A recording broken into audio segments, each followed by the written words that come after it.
ഇന്നത്തെ വചനചിന്തയ്ക്കായി റോമർക്കെഴുതിയ ലേഖനം 4-ാം അധ്യായം അതിൻ്റെ 18-ാമത്തെ വാക്യം. അവർ ആശയ്ക്ക് വിരോധമായി ആശയോടെ വിശ്വസിച്ചു.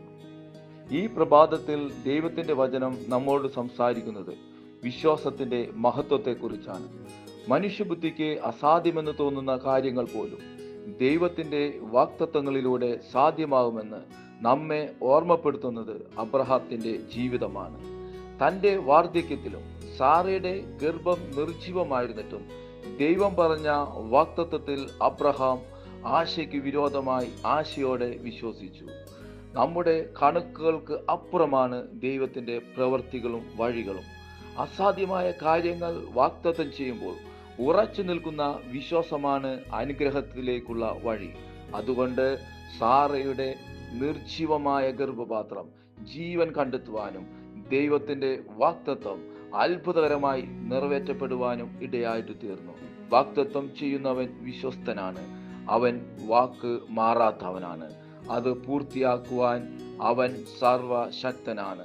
അബ്രഹാമിനെ പോലെ നമുക്കും വിശ്വസിക്കാം. നമ്മുടെ ജീവിതത്തിലും പ്രതീക്ഷ നൽകാത്ത സാഹചര്യങ്ങൾ ഉണ്ടായേക്കാം. രോഗങ്ങൾ, സാമ്പത്തിക പ്രശ്നങ്ങൾ, കുടുംബത്തിലെ വേദനകൾ, ഭാവിയെക്കുറിച്ചുള്ള ആശങ്കകൾ, ഇതെല്ലാം നമ്മുടെ പ്രതീക്ഷയെ ഇല്ലാതാക്കാൻ ശ്രമിക്കുന്ന സാഹചര്യങ്ങളാണ്. എന്നാൽ അബ്രഹാമിനെ പോലെ ആശയ്ക്ക് വിരോധമായി വിശ്വസിപ്പാൻ നമുക്ക് കഴിയണം.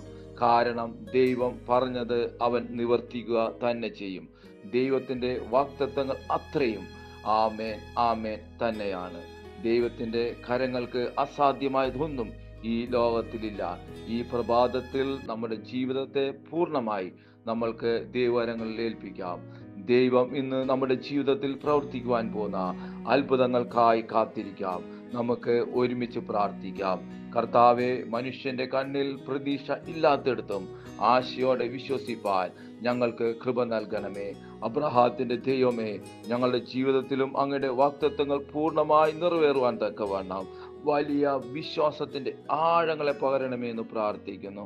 ഈ പ്രഭാതത്തിൽ ഈ വചനം കേൾക്കുന്ന ഓരോ മക്കളെയും യേശുവിന്റെ നാമത്തിൽ അനുഗ്രഹിച്ച് പ്രാർത്ഥിക്കുന്നു. നാളിതുവരെ അവർ കേട്ട എല്ലാ വാഗ്ദത്തങ്ങളും നിറവേറുവാൻ തക്കവണ്ണം സാഹചര്യങ്ങൾ എത്ര വിപരീതമായാലും അതുമേൽ വിശ്വസിച്ച് ജയമെടുപ്പാൻ അങ്ങയുടെ കൃപ പകരണമേ എന്ന് പ്രാർത്ഥിക്കുന്നു. വിശ്വാസത്തിന്റെ ആഴങ്ങളെ പകരണമേ എന്ന് പ്രാർത്ഥിക്കുന്നു. സ്വർഗം അങ്ങനെ ചെയ്യുന്നതിനായി സ്തോത്രം. യേശുവിൻ നാമത്തിൽ തന്നെ ആമേൻ.